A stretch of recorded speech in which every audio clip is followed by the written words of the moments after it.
Hey guys, Roman and Reaper here. As you can see, outside the cinema, yep, it's that time of the week again. And that's right, boys and girls, it's time. It's the cinematic event of the year, Cocaine Bear. I'm kind of unironically excited for this one. It just looks so gleefully silly. It has to be a great watch, right? So I'm gonna head in now, get my snack, get my seat, get ready to watch some real cinema.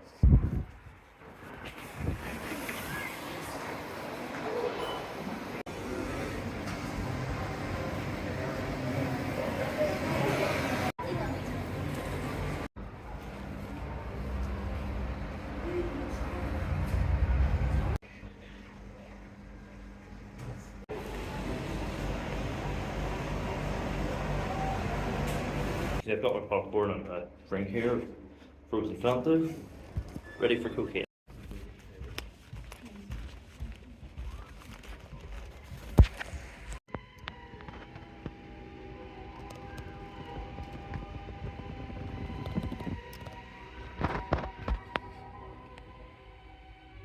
So yeah, just back from seeing Cocaine Bear, the most highly anticipated cinematic event of 2023. That's an undeniable fact by now, but when you're dealing with such like red hot Kino, you you can't help but go see it.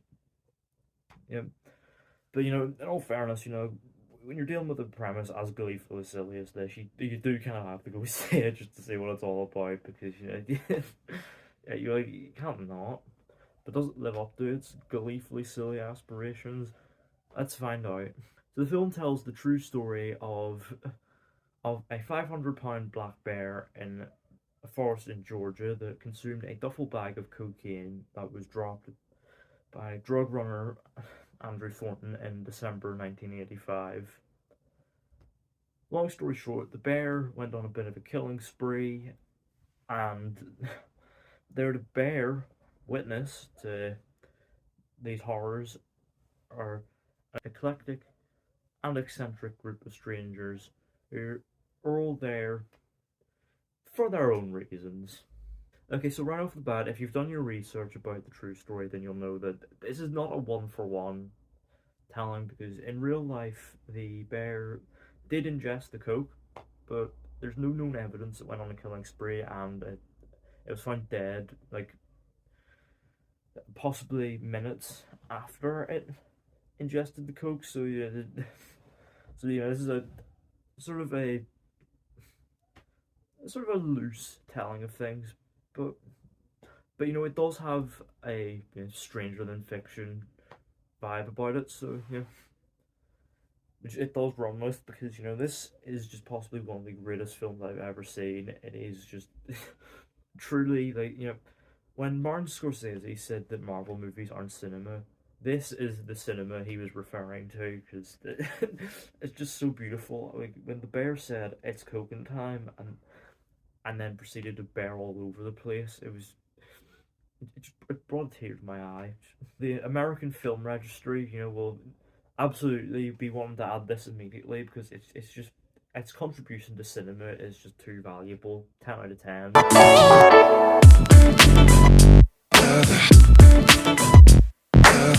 But in all seriousness, though, this film is actually a lot of fun.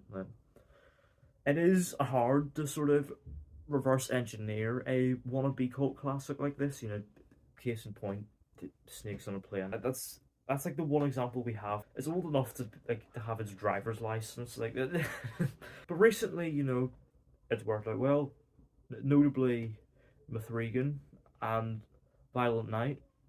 The latter of which is like my sort of high watermark for like silly one joke films like this. And this film is just it's delightful to watch. It's so much fun. It obviously takes this one joke and runs with it, but it gets a lot out of this one joke. We'll say there is plenty of delightfully fun bear action, which has a real streak of black humor running through it, and it's it's so much fun. Like we get a sequence where the bear sniffs a bit of cocaine off a dead guy's severed leg, and we get a standout sequence involving a the bear pursuing a an ambulance and set the sequence set to Depeche Mode. It's so much fun, and we get a scene where two members of a family drug business, the son of the drug dealer in question, and the friend of said son, and a police detective witness exactly what the bear the effect it had on the bear. This like obviously the bear is not the central focus of the film, like that's the human characters, get to that in a bit, but there is enough bear action here that you will be satisfied. But it helps as well that the characters are super entertaining. Like normally in a film like this, having loads of characters that aren't the title attraction and are human characters that have their own arcs and stories are generally not very interesting, and they generally take up most of the runtime being uninteresting.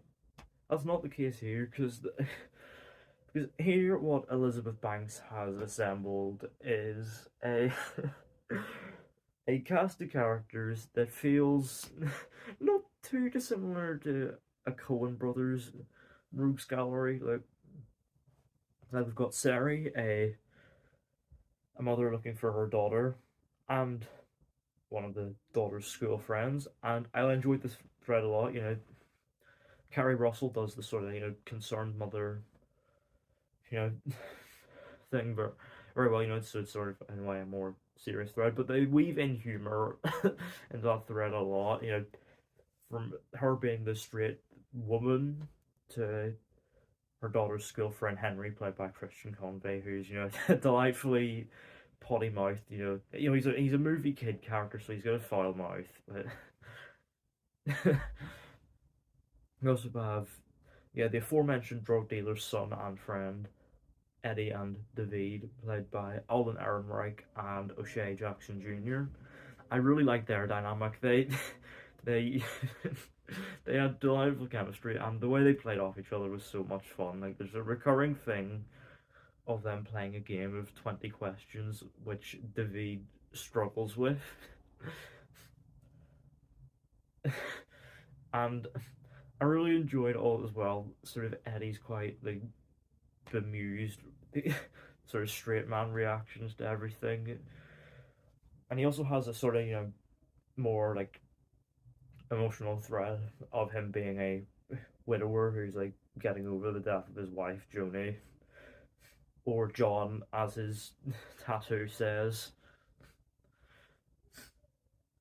We also have Isaiah Whitlock Jr. as a police detective, hot on the trail of Eddie and his father, who's also having dog struggles. That thread was very funny. And I enjoy his sort of bewildered reaction to the effects of the cocaine had on the bear. We also have Margot Martindale as the park ranger, who is lusting for love. She's delightful. And the standout of the film, though, is Ray goddamn Liotta. He's fantastic as you'd expect, and he brings his he's hard, he's cool, he essentially plays straight man to his son Eddie and Eddie's friend David. He's so entertaining. Rest in peace, by the way, Ray. There is like an in memoriam, which is in questionable taste given the fate his character meets, but if you know, you know.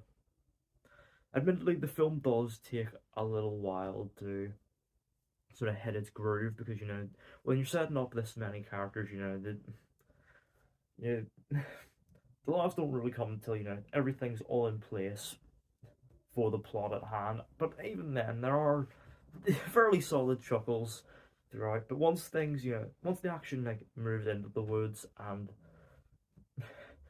the presence of the bear looms large, it's delightful. Genuinely, like some genuine proper laughs, as I described earlier.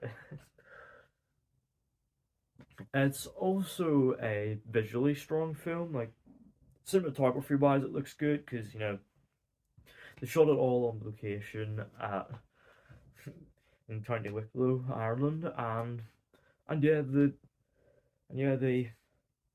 countryside locations look good. There's not really much more to say, but the real thing to take note of visually is the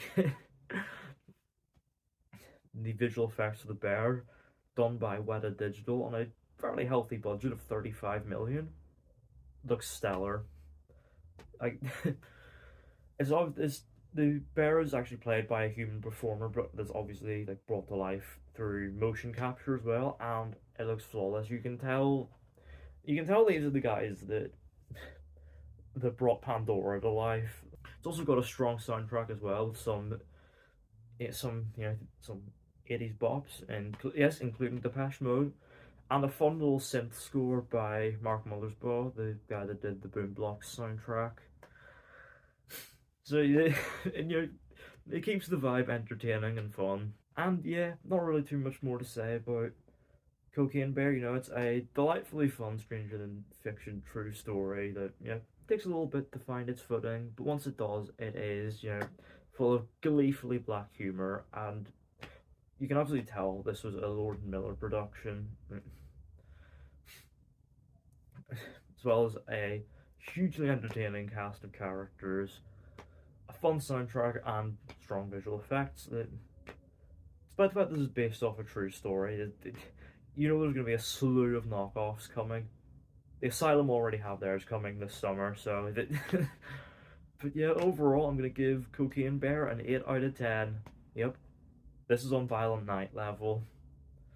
So yeah, those are my thoughts on Cocaine Bear. Let me know down in the comments. Have you seen it? What did you think of it? Would you like to see a telling of the actual real story someday? Maybe a documentary? Assuming there isn't already one. And what other drugged up animal films would you like to see? Preferably ones that have their rooting in true stories, not ones that have just been made up for the sake of a cheap knockoff. Let me know down in the comments. Don't forget the thumbs up button if you enjoyed. Don't forget the subscribe button if you're new. And don't forget to turn on post notifications so you don't miss an upload.